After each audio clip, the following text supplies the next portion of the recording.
Hey, what's going on everyone? Vasco here and welcome back to the channel. And as you know, during the French Grand Prix, Charles Leclerc crashed out of the race. Now this is about the 5th or 6th time this season that Charles Leclerc has lost the lead of the race, and this time, unlike the others, it was not a problem with his F175, it was a mistake entirely caused by himself. But can we assign 100% of the blame to Charles? Well, I don't think so, and in this video I'm going to explain to you why, as well as show you some telemetry to show you why he was pushing so hard in that corner in that lap. Let's do this! Okay, so as Charles admitted himself immediately after the race, he threw away 32 points over the course of this season. So 7 of which were of course during his crash at Imola, where he lost a podium position, and now 25 more at the French Grand Prix. Now, this is not counting the times that Ferrari had reliability issues, because he lost way more points due to that and due to their bad strategic decisions, such as the one in Silverstone. And my justification for it not being entirely his fault during the French Grand Prix crash, it has nothing to do with the reliability issue that he had in Austria, where his throttle was stuck open. So we had a very interesting and intriguing radio message immediately after he had his crash, saying that he could not go off the throttle. But if you take a really close look at this message, you actually realize that he cannot go on the throttle. So what this means is that once he was in the wall, he could not engage the reverse gear to get himself out of that situation. So that's what he meant by that, and in my defense of his crash, I'm not going to say that it was the fault of the Ferrari because of the throttle stuck open, because this time that's not what happened.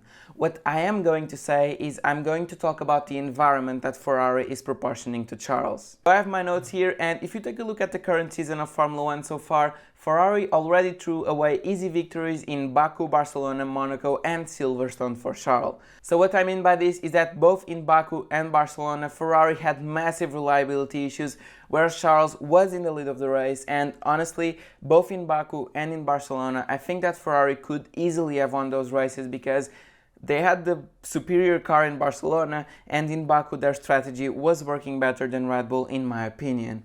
When it comes to Monaco and when it comes to Silverstone, I think that Ferrari made massive mistakes on the strategy that saw Charles drop entirely out of the podium in Monaco, and then in Silverstone, why did they not pit him under the safety car? So right here we have a loss of roughly, I would like to say 75 points or more for Charles in these races, because I think that both in Baku and Barcelona he could have won, so 50 points right there, and he DNF'd. And in Monaco and Silverstone, of course he finished the race, but I think that he could have finished much higher than he did.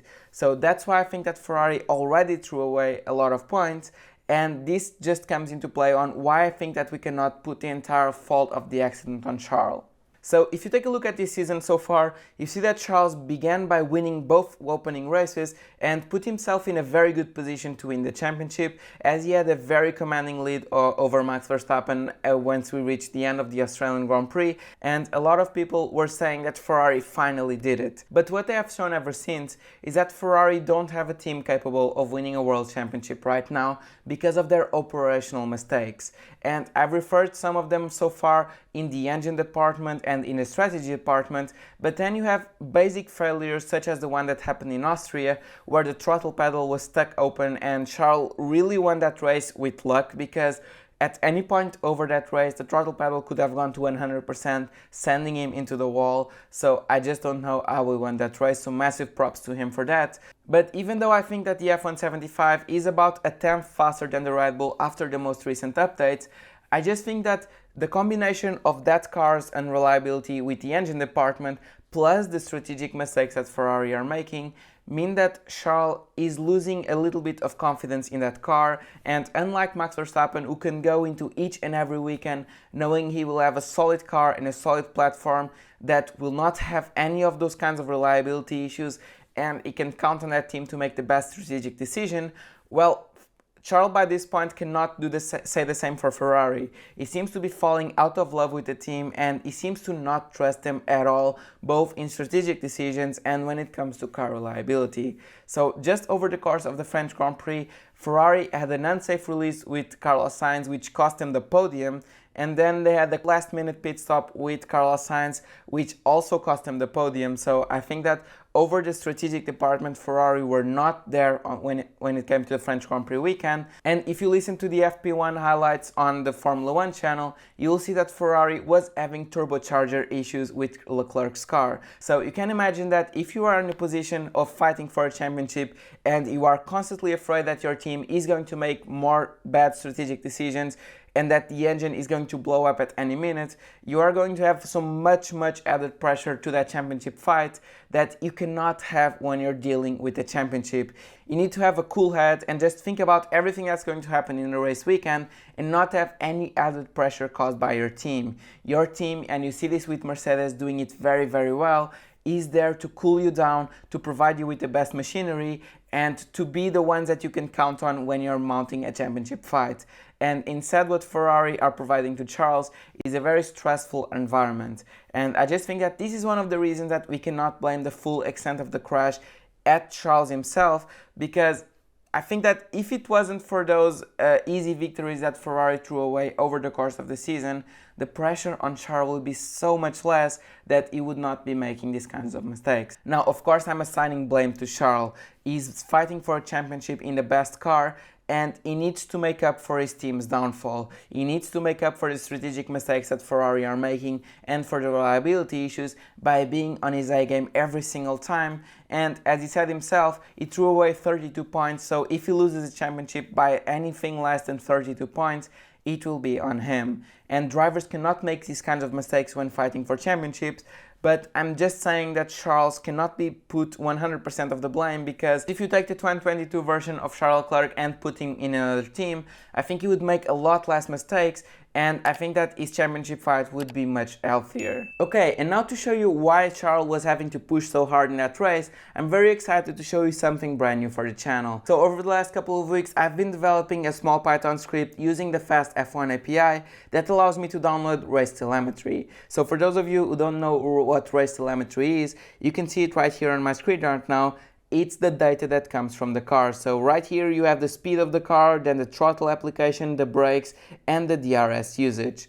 Now I'm going to use this in this video to show you just why Ferrari was having to push so hard in those corners, and this is what ultimately led to Charles's mistake. So in this telemetry analysis, I'm going to use qualifying lap data because unfortunately as he crashed, I don't have the data for lap 18 of the race when Charles crashed. And I honestly don't think that that comparison would be very relevant because Charles was on very old medium tires, whereas Max had already pitted to brand new hard tires. So instead, I'm going to use the fastest lap in qualifying. So both drivers did this lap in soft tires and both drivers did it in Q3, so very comparable conditions, and we are going to use both of these charts in order to analyze everything that happened and why Ferrari was having to push so hard and on the limit of their car, whereas Red Bull was very comfortable. So as I've said before, you have the speed, the throttle, the brakes and the DRS usage right here, and this is for the fastest lap in qualifying for the 2022 French Grand Prix. And the attention, I really want to focus your attention for two things.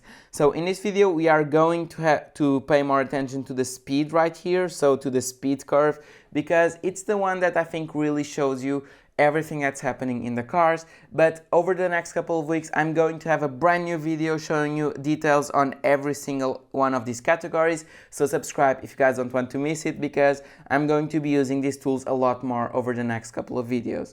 But moving on to the speed, so this is this graph that I have here below is the same one as the first one right here, so just more amplified so you guys can see it better. So here we have the telemetry for the fastest quali lap in France, so as you see, the same lap. So in red we have of course Charles Leclerc, and in blue Max Verstappen, and this was for the same lap of qualifying. So there's a very interesting pattern that you can see right here. So of course, for those of you who don't know how to read telemetry, when this line goes down means that the speed of the car is decreasing, which means that we have reached a breaking point. And once this line goes up, it means that the driver has his foot on the accelerator pedal, and you can see as expected that the initial acceleration is much faster, whereas when we reach a later phase of the acceleration, as the car reaches its top speed, the effects of the drag are much more amplified, and therefore the car accelerates much slower. Here we have what is a lap of Paul Ricard, and you can see right here, for example,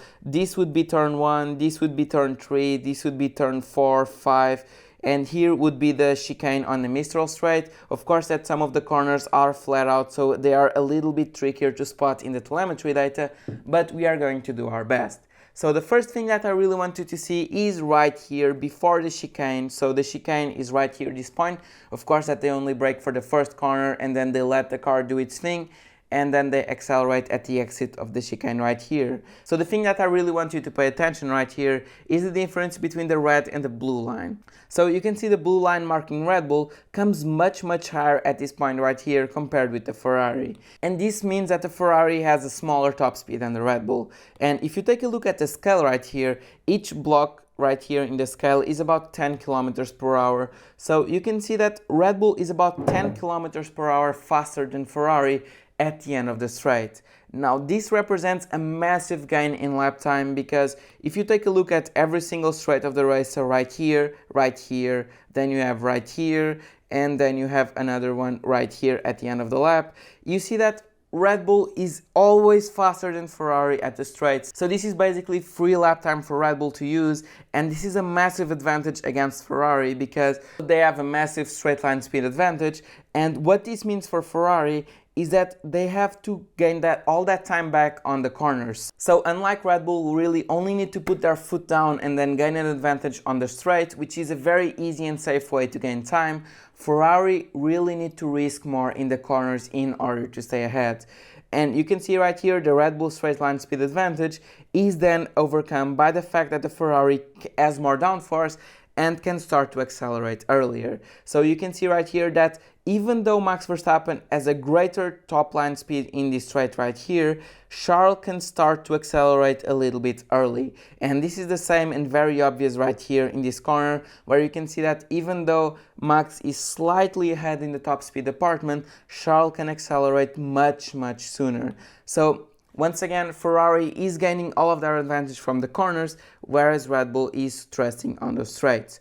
And one of the aspects of the track where you really see that advantage of the Ferrari in the downforce department is, guess what, turn 11. So turn 11 is preceded by turn 10, which is basically a flat out corner, and both of these corners really use all of the downforce available on the cars. And once you take a look at the telemetry, you can really notice that Ferrari has a downforce advantage and they are using it. So this section of the part here from turn 9 up until the entry point of turn 11 is flat out, completely flat out. You don't touch the brakes and you just have the pedal to the metal. And you can see it right here from the telemetry data that from turn 9, which is right here, up to turn 11, it's flat out. So you don't touch the brakes, so the brakes are at 0% for both cars in this section. So what you would expect is that Red Bull would be faster than Ferrari, right? They are faster in every single straight line section of the track. Why would they not be faster here?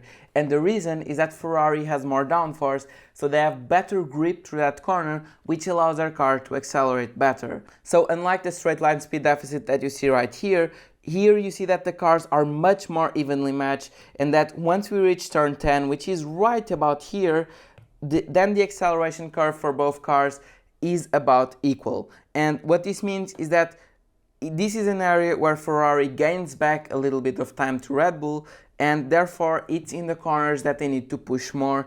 And you can see just how much more twitchy the Ferrari line is right here compared to Red Bull, because they have to really exploit that lap time in order to beat Red Bull at this track. And you can see that Max has to brake earlier, so the Ferrari line suddenly is ahead, which means that Charles is braking later, and once he reaches the apex of turn 11, he puts his foot down much earlier than Verstappen, and the minimum speed of the Ferrari in that corner is much lower.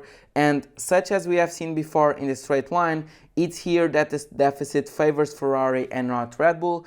And this is why Charles was so much on the edge at turn 11, and this is why it was such an important corner, especially in a lap such as lap 18, where the strategy was starting to come into play and Charles was having to push. This was one of the areas of the track where he was gaining the most advantage, and this is why he needed to push so hard in that section of the lap in order to beat Max. And ultimately, this is why the mistake happened on this corner and not in a corner where both cars are more evenly matched. So I really hope you guys enjoyed this kind of telemetry comparison, because I really enjoyed making it, and I have access to all sorts of data from the cars, from stint lengths to tire compounds to lap times to tire degradation. So subscribe if you guys want to see more telemetry analysis, because I'm very excited and it's something that I really want to delve into with videos explaining the strategies and how drivers could have won certain races. So ultimately I think that this was kind of it for Ferrari's title shot in 2022. And I think that they need to be more concerned about what's behind them than what's above them. So I think that Ferrari will win some races, but I just don't see the championship coming along for the team with the kind of organization level that they have right now. And I honestly think that they really need to be concerned about the fast improving Mercedes that has bulletproof reliability, and that gained them a lot of points this weekend, and that's already closer to them in a championship than they are to Red Bull. So operationally, I think that they are one of the best teams in the field that really manages to extract everything that they have from the drivers. So I think that Ferrari really needs to get their act together right now and fast after the summer break, in order not to be beaten by Mercedes. And if they have any hopes of fighting for the World Championship, the time to act is now. So that's been it for this video, and I really hope you guys enjoyed, because it was my favorite video to make ever on the channel with this kind of telemetry analysis. It really made my day making this Python program work and making this telemetry analysis to you guys. So subscribe and don't forget to like this video if you guys want to see more of that. Now I'll see you before the Hungarian Grand Prix with a preview live stream or video. I'm still deciding on that, so subscribe in order to not to miss that. But before that, you can check out my latest video right here or my latest live stream right here, and I'll see you later this week. Goodbye!